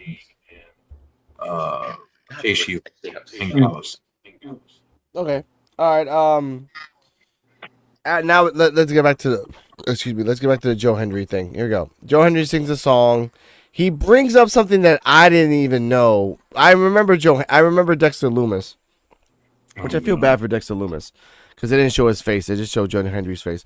They showed that they called him Mello's bitch, and they showed the backstage back in the day where they were all dressed the same. Carmelo Hayes and Trick Williams, and from the back of Trick Williams was Dexter Loomis, but they put Joe Hendry's face on it, and then he screamed like a little bitch, and they repeated it a couple times, and then they said, whoop that trick, but everyone else says that you're Melo's bitch, and they kept repeating it over and over again. Trick Williams came out, and they kept calling him Melo's bitch. Oh, I think I heard someone say they called you Average Joe, and then I was out, even in my house, I'm like, no one said that, just you. I thought the crowd was going to say just you. Joe, I think you're muted. Repeat of what? Joe Hendry repeats himself and uses the same fucking material for everything. He used that same exact thing that you're talking about against Brian Myers and Zack Ryder. Yeah, he did. He did the concert. He said, "Your edges, bitch." Yeah. I remember that. Yeah. Yeah. Hey, that shit was better than. Yeah. That shit was better than Trick Williams' whack ass simple sock and freestyle. Well, I guess it would be when you're copying yourself and you're doing a copy and paste. Anything's better than Sexy Red. Yeah, but anything's better than Sexy Red. Let's be real, man. And I think you, baby, like we all heard that song. We all wanted to hear that Drake part, and we just skipped about 2 minutes of that damn song to hear the Drake part. Either way, Trick Williams comes out. He talks all that shit. They attack him. He attacks Joe Hendry. He's about to do the trick shot, and Invisible Woman fucking gasped because fucking Joe Hendry did a nice little Jeff Jarrett. I forgot his name was. Thank you, Jeff Jarrett. JEFFJARRETT. Yeah. Fucking chair shot on that fucking knee. And then she's like, oh, the wires, Alex, the wires. I'm like, yeah, the wires probably cut his leg. And then he did, and I love that Joe Hendry did a choke slam, but picked him up, walked about 6 steps to make sure that nothing was going to stab him in the back, and then boom, slammed him. And then at the end he said, and this is the end of the day. This is your champion of TNA, and he raises the belt high. So, Mr. EOD Wrestling 33 rating of the concert: chokeslam, shattering guitar on the trick shot, and a possible prediction. Well, no, not stricken that last part. Everything else. Okay. The concert, like I said, it was better than the Trick concert and everything. But like Joe says, we've heard it before. And the thing was from Halloween Havoc back in the day. I think when Mello was feuding with, I want to say Johnny Gargano is what I think was going on with that. Like way back 2.0 days. For those of you who didn't see it. But yeah, I thought it was good. Joe Hendry, but I kind of like Joe Hendry, so it's like it's okay. Yeah, he uses the same stuff all the time. But the fact that he was calling them Mel's bitch, and then had the whole crowd singing it, that was kind of cool. Trick coming out like, look, dog, you like he was hot. He was hot over it. The chair shot, I gasped too because I was like, he didn't like he hit him in his knee with the chair, and the thing shattered. So I was like, oh my god, I was thinking. Hope he's okay, because usually you get hit like in the back or something. The knee, I'm like, I did like the little rhyme that he did at the end when he had the title up. Prediction, we were talking about this, I think, last week. I don't know. I don't think it's gonna change hands, but the belt should change hands, at least for a little bit, maybe a week or two. But Trick should win it just to show that there are stakes. You're on an NXT pay-per-view. You're showing up on NXT. have a 2-week run with it. Then have your little rematch, and he can win it back like Nick Aldis and Cody Rhodes did. Everyone forget he had this long title reign, except for when Cody beat him for like a month or two. Then he got it right back and had another long reign. So I kind of don't want to say Trick's going to win. I don't believe it's going to happen, but I think it should happen. I think he should have it for a little bit at the very least to show like anything can happen with this TNA NXT partnership. So. DT2 in the comments. Yeah. Go watch. Here we go. Joe Hendry in TNA. Go watch all his stuff in TNA. Yeah. And then go back and watch his NXT stuff. And you'll see it's the same stuff. Yeah. Except for two things, Joe. Except for the Cheez-It champion and except for Ethan Page. The Ethan sucks. Like, believe in Joe. Ethan put out some clothes. I will always remember that roast for the rest of my life. That was a funny ass fucking song. So what? One time out of all the times he's been on there? No, 2 times. And then the Cheez-It champion thing was fucking awesome. That was fucking funny as fuck, dude. That's forever. Okay, everything else, whatever. Yeah. I don't think Trick gonna win. I think after this, he gonna go move up to the main roster. I mean, like, remember last week, Joe Hendry's on his ass said, "Hey, you lose this, you done." Yeah, that's true. But but we'll get the predictions in a second. Invisible Woman, you thought on the concerts and the trick shot on the knee. I mean the guitar on the knee, just even EOD said it was just shattered. Yeah. I rate this segment a B. Okay. I said while we were watching it, like, Trick kind of got himself into this one because you came out and sang a song about Joe Hendry, and then he said, "All right, I'm not holding back," and then proceeded to roast you and got the whole crowd to sing along. Mm-hmm. So I'll leave it there, but okay. Yeah, give it that. D-Walk rating of the segment. I give it a C-. Okay, I'll give it that. All right, Joe, rating of the segment. Since I've seen it before, I'm just gonna give it an F.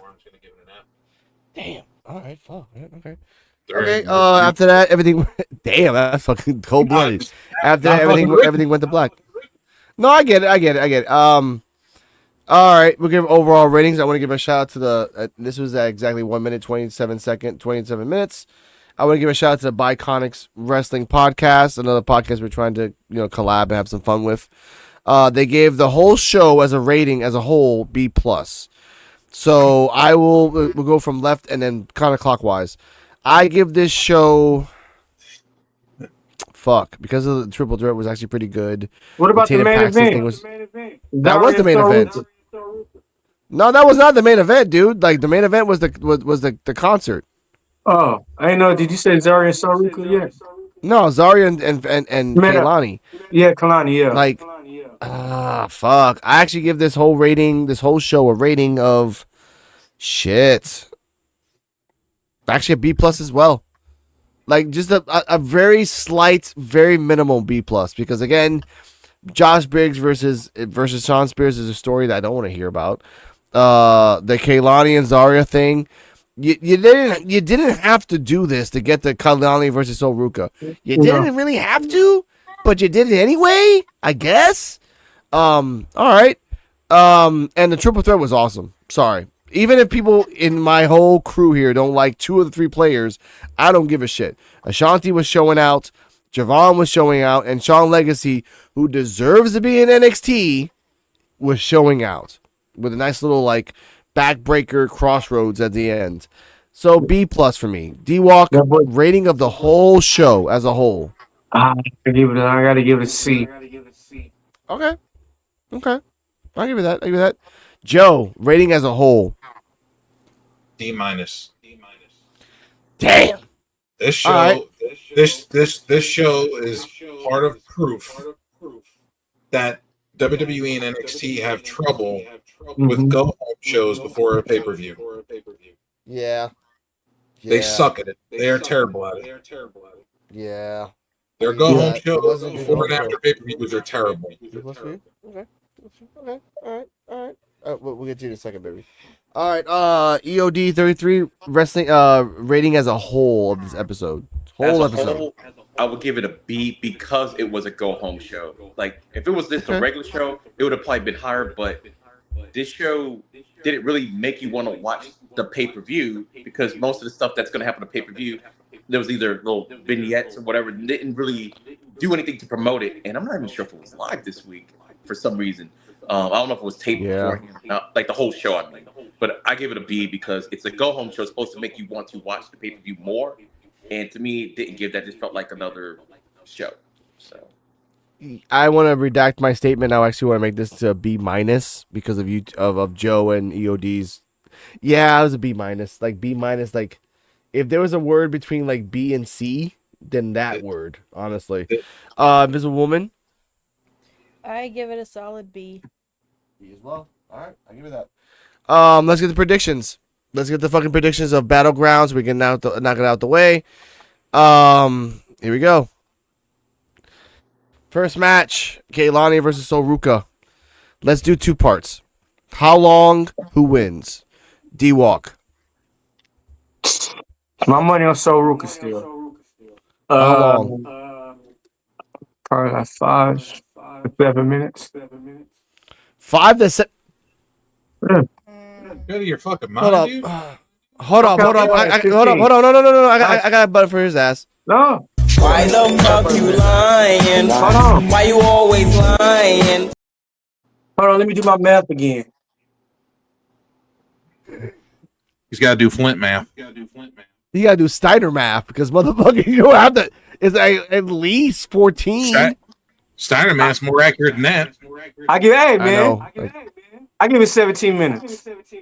That's fine. Joe, Stop copying the comment who section. wins? I didn't even look. I know. Hold up. My head been into the hotel like this. I was Yeah, he was kind of looking up. He was kind of looking up. He's not, he's not K-Pax. All right, Joe. How long? Who wins? 20 minutes. Sol Ruka for the W. Get Kalani the hell out of the title picture. Okay. All right. I will say. Oh yeah, if it's a woman, how long? Who wins? It's a solid like 12 to 15 minute match. I think Soruga is gonna retain the belt. Okay. EOD 33. How long? Who wins? We out the way it here. looks There like you go. there's a lot more matches on the card than normal. Here. So I would say probably 12 to 15 minutes, and so Ruka's gonna retain. Okay. It would have been Alright, longer. I'll give if you it that. was less matches, but I think because there's so many matches on this card that you gotta trim stuff down. So, And what's sad is like is not like the definition of so many matches are only 6. That's it. There's only 6 matches. It's oh god. Alex, also Yes. another thing that we haven't talked about either is I feel like Zarya is going to get involved to help Sol win the match. True. And then True. Sol is going to confront her on NXT on Tuesday. Okay. If they want to do it right. Because now is the time when they should be starting to pull the trigger on it because we're getting closer to the SummerSlam time. Which by the way, we haven't talked about this, ladies and gentlemen. There was supposed to be an NXT Tampa after the pay-per-view on Tuesday, but 1,700 out of 6,000 tickets were sold, so they said no. So we're just going right back to NXT Orlando right after it. So I feel bad for them, but yes, and I was one of those people. yeah, I know. I feel bad for you because I really thought NXT Tampa would be. But I was telling Invisible Woman, I'm like, Tampa's is not for me. It's not a die-hard wrestling state in a sense, and if you're not telling who the hell are in the matches on Tuesday, why would I want to see on Tuesday? Like if you're not telling me it's like Obafemi versus somebody or this versus somebody, I'm like, I'm not interested in seeing a Ricky Saints versus Ethan Page match on Tuesday. I can go to AEW for that. And the prices. And the prices. So yeah. They're fucking ripping. Okay. Next match. Stephanie McCurry versus Jordan Grace for the NXT Women's Championship. Shit. I would say 18 minutes. And I would say Jordan Grace. Joe, counterclockwise, go. Who's the match again? It's the world title? Jordan versus Stephanie. Stephanie. Don't give that belt to fucking Jordan Grace. That bitch don't deserve to be near. Doesn't even deserve to be near a ring right now. She needs to go back train.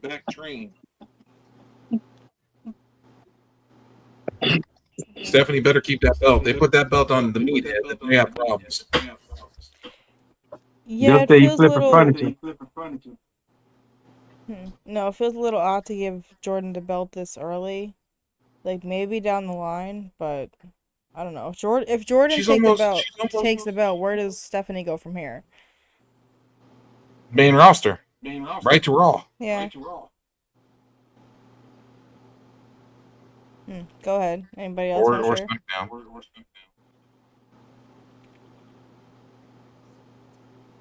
Nobody. Well, Do yeah, I agree. I mean, Oh, my bad. Go ahead. Oh, was Stephanie Van Cure 14 minutes and 38 seconds. Okay. Yeah, that's fucking All right. Okay, sure. I didn't give it. All right. I think it's probably gonna be 20 minutes. Yeah. And not to say I think it's gonna be Jordan because I didn't think about it before. They were featuring Stephanie on Raw, just like they were featuring Julia and Roxanne. So maybe she's about to get called up. So because that's the case, then you got to give it to Jordan. So I think that might be the case because she was on there a couple weeks. I'm like, yeah, maybe she is getting called up. So Jordan Grace. You don't got to give it. You don't got to give it to her. You can give it to somebody else. They're not gonna let her drop it after just. Okay. That's why I'm saying I don't think she's gonna just relinquish the title to get called up because she didn't have like a super long run. Like I could see that happen with Oba at some point, but. No, I meant you could have given the belt to somebody else. So, like, there's other somebody else women on then. the roster. There's other women on the roster we can look at. Thea Hale? Yeah. Not yet. Not yet. But since it's not the match and everything, so that's More than Jordan Grace. At least you don't try to kill people. Okay, first off, before we continue, like if, for example, it wasn't Jordan, who can competently take the belt off Stephanie? And I will say names that will not be on the list because they do not deserve it, even if they had a 3-month plan. And I love Thea Hale, so that's one of them. Ren Sinclair, that's another one. Jada Parker, that's another one. Lola Vice, that's another one.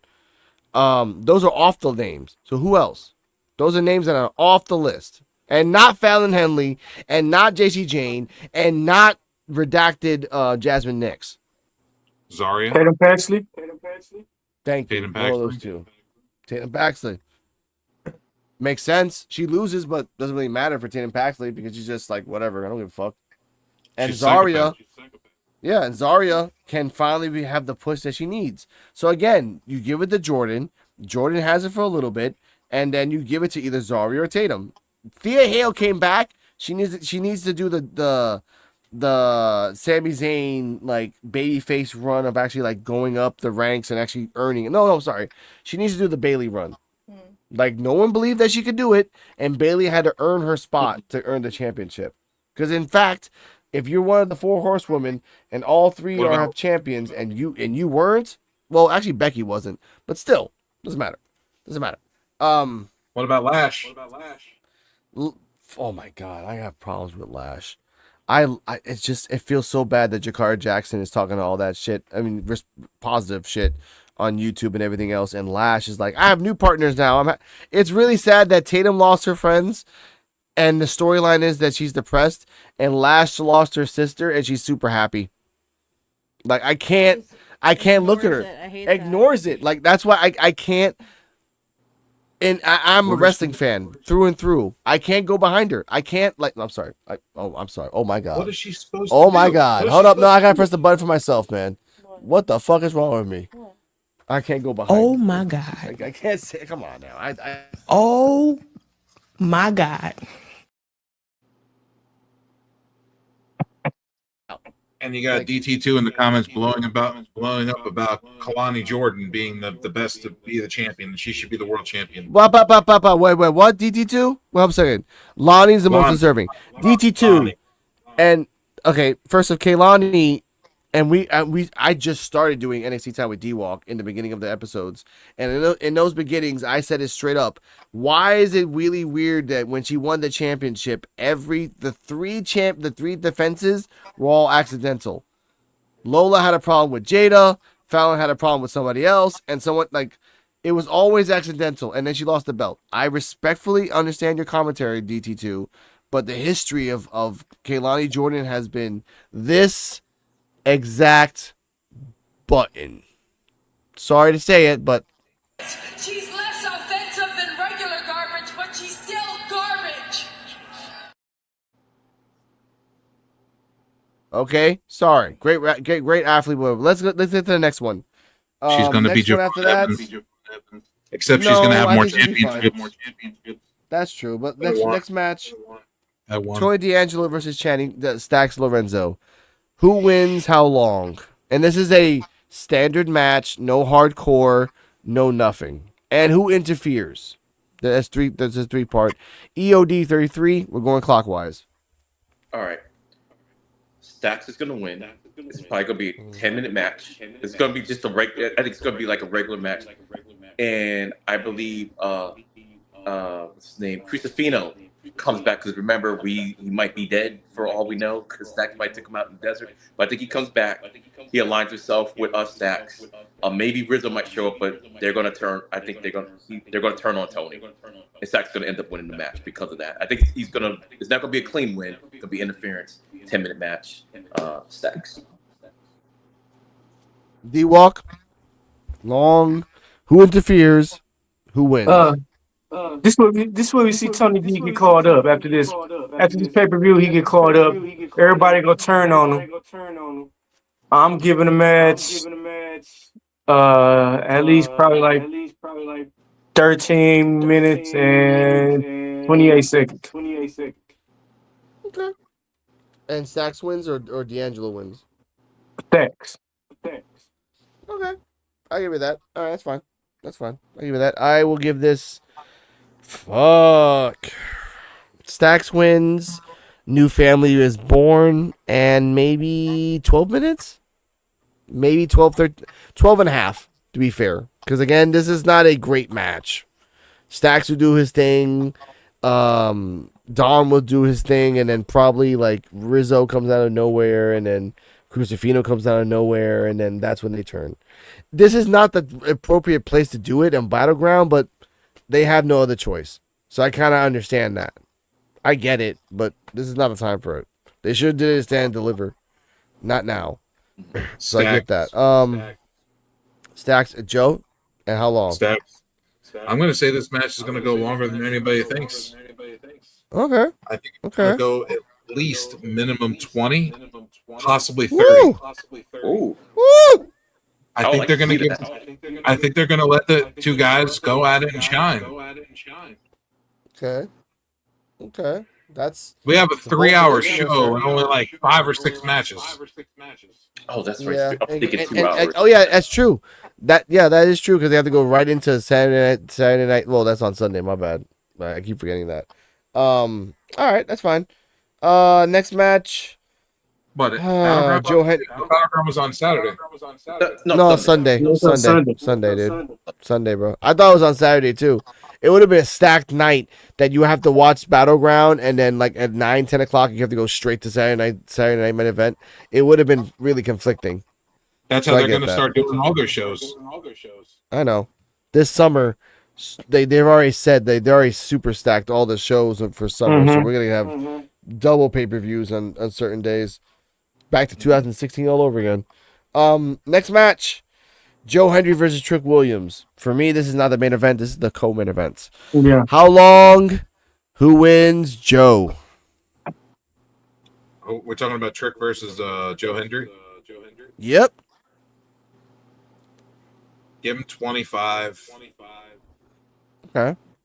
And I'm gonna go with Trick Williams. Ooh. Okay. D-Walk. First of all, that's all I got to say right here. I'm gonna give it motherfucking goddamn at least 19 and a half minutes. Okay. And I believe it's Joe Hendry. Okay. All right. EOD 33. I think this is going to be 22 minutes. Woo. Trick Williams is going to get the TNA championship. Okay. Wow. Okay. All right. Hey, I get that. All right. y'all Damn. lose. I bet y'all a 12-pack of Dr. Pepper, uh, goddamn In case you get cream and Bayless. cherry Dr. Perry, and cash app it to me. Dr. Perry. What the fuck is Dr. Perry? Dr. Anyway. Pepper. My fault, You Dr. said Pepper. Dr. Perry, Oh, bro. okay. I got that shit. I got Dr. Perry on the record, bro. Hey, I'm not talking about the Anyway. liquor this time. That's that fake shit you find at the corner store sometimes for like 25 cents a can. Yeah. Yeah, I guess so. Y'all know about that one. Nurse Perry. That's anyway. Cardi M. Um, How long? Who wins? I guess I'll go for 25 minutes. Woo! And this is between Trick There's and no Joe. TNA ain't gonna make Joe lose his first Joe's defense. gonna This ain't his win. first Joe's defense. gonna win. This ain't Joe Joe's gonna Hendry's win. first defense. Yeah, but they let Joe win. They went. Okay, they let Joe lose on everything, so they can technically lose. Joe can lose on a disqualification. He won the triple threat match against Kazarian and Ethan Page. That's on To retain TNA. the We don't title. count that here. But that don't count It's that the- here. You know It's that. the TNA World Title, though. He's talking about saying It doesn't count. He's saying It he doesn't hasn't. count. This is his first defense. He's saying in the Yes, comments. in NXT. No, in NXT. His first defense in NXT. Yes, he defended his belt first. Like if he keeps the belt, he'll go after Oba. But either way. Now we get to the main event. Oba versus Miles Bourne. I say this is going to be a 20-minute match. I'll be technical and say 19. And I think Oba wins. Here's the reason I say that. Oba is a undefeated monster in triple threats. He hasn't done a lot of. He hasn't. The only time he did a one-on-one is with the Dawn, and he lost. So this could be a situation where Jasper Troy comes out, and other people, or even Dark State, which I don't know why Dark State would come out. I don't know why, but I just kind of feel like if you show a vignette before the go home show, they might pop out. But Oba wins 19 minutes. Invisible Woman, how long? Who wins? And interference. Yeah, I agree. It's gonna be about 20 minutes.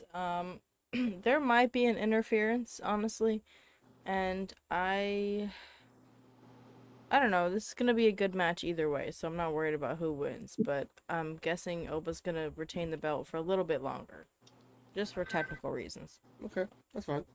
All right. EOD Wrestling 33. Who wins? How long? And is there interference? All right. I'm not sure if I got my math right because I was assuming it was a little bit shorter than what it is, but I'm thinking probably 19 minutes. Ooh. And Oba retains, no interference, but I do think Miles will show up. Okay.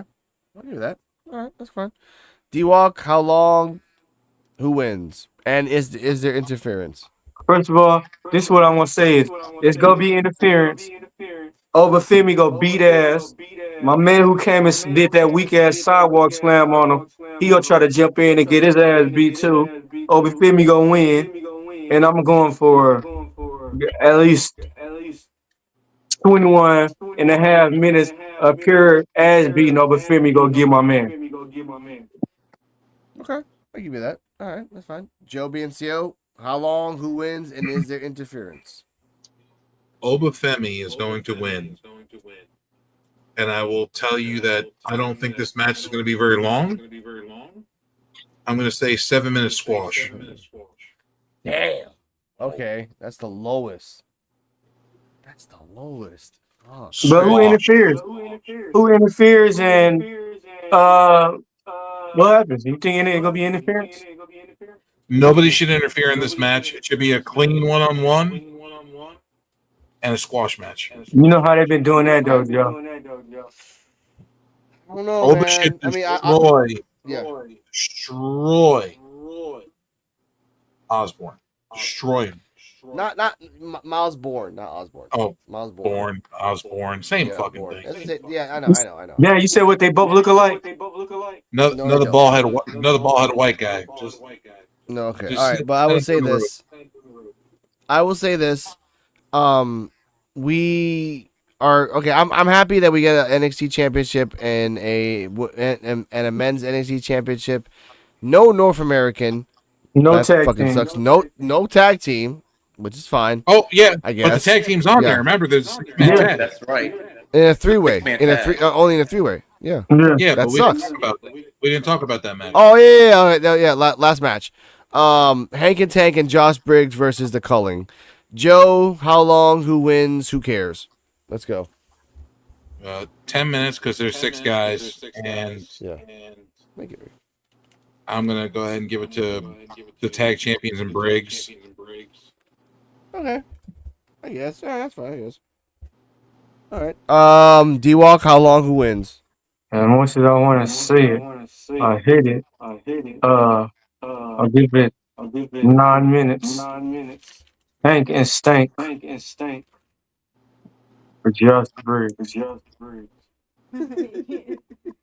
He can't say it. happy to say that. He does not All like right. it. EOD Wrestling 33. Who wins? How long? 11 minutes, and I think the Culling will win so they can further a storyline. So hopefully, maybe they can go for the tag titles later, since there's no tag division right now. It seems like. Okay. Valid. Okay. All right. If it's a woman, how long? Who wins? This is between who? I'm sorry. Hank and Tank and Josh Briggs versus the Culling for the pay-per-view. Oh, okay. I'm excited for this match. I think that Hank Tank is gonna win. Okay. How long? Maybe 10-15 minutes. Okay. I respect that. That's cool. Same for me. Like I said, damn, Hank and Tank. This is a six-way match, so yeah, it doesn't last that long. Like 12 minutes at the tops, maybe 10. Because again, usually it's 5 matches per pay-per-view. And they're just putting this in there because they have to put this for storyline. They don't have to, but they kind of want to. So that's fine. Okay, fine. Ladies and gentlemen, we'll talk about this on Sunday after it comes out. We'll do a live PWF NXT time with D-Walk. Mostly like wherever the time comes out, an hour and a half later. I want to thank EOD 33 Wrestling Hell for passing by and giving us a wonderful presence and insight. Please tell us your socials that they can find you. I will tag you after this live is done and the videos that I make and the shorts that I make, sir. All right, the easiest way to find me, go to Linktree, /NDays33, and all my socials will be on there. That way you don't have to remember all these different things. So, Linktree, NDays33. I need to do that myself. Yeah. I gotta do a link tree myself. I got too many fucking socials. Joe BNCO, hit it. Joe BNCO on YouTube. Joe BNCO on Instagram, I believe. Yeah. X is Joe BNCO of the WWF. What else? TikTok. Joe BNCO on TikTok. Can't remember my Snapchat. Sorry. That's fine. And Joe BNC on Facebook as well. There you go. D-Walk. Tell me your socials. Snapchat DWDEWALK12. Facebook Dennis D Walker. My other Facebook Dennis Walker. My Instagram The Fresh Prince 84. My Twitter is DWalk3000. My TikTok is Dennis Walker. Okay. If there's a woman, tell me your socials to find you in the world. You'll know where to find me. I'm out. Peace out. What the fuck? Okay, no. That's some bullshit. That's some bullshit fucking hippie shit. I know, I'll say it. You can find her on Kardala Mohammed, KARDALA space MOHAM, just one MED. You can find her on the Noir Collective on YouTube. That's NOURCOLLECTIVE. And you can find me on Alex Coquito, ALEXCOQUITO, or on Rican Reactions, RICANREACTIONS. I have a TikTok and YouTube. It's all damn the same. Yeah, she makes me laugh too, ladies and gentlemen. He dropped Stay the healthy, mic on stay y'all happy. ass. I know. Stay healthy, stay happy. Remember that NXT Time with D-Walk is always about analysis, talking about the future and everything else, but having fun because I know that NXT is crazy. We'll see you guys on either Saturday or Sunday, post Saturday Night Main Event or post NXT Battlegrounds. EOD Wrestling Hub 33 is a pleasure and an honor of you passing by, like always, just showing us your insight and everything else. Shout out to the Biconics Wrestling Podcast. They're on the rise. Subscribe to them as well. And we're out of here, ladies and gentlemen. Stay healthy. Stay happy. Misfit Nation. Misfit Nation. Oh, yeah. Shout out to the Misfit Nation. And shout out to the Kayfabe Cartel. Those are with K's, not with C. And Onyx Blade, Black Couch Booking, Influential Sports, BX Jedi Sports Network, all the people that show us out. We are the podcast for underappreciated wrestling fans. It presents NXT Time with D-Walk. I can do this for like 10 more minutes, but I'm not gonna do this. Good night. Lace up your boots, we're about to fight. NXT in the house, bringing the hype. We walk on bike, ready to ignite. Detroit hip-hop, we take that flight. Body slamming, the crowd's going wild. Square circle, we're the kings of the pile. NXT superstars, we're breaking the mold. This Detroit beat will never get old. Step into the ring, feel the adrenaline rush. NXT wrestlers, we're the ones that can't crush. With our moves so smooth, we're the next generation. Detroit hip-hop meets wrestling sensation.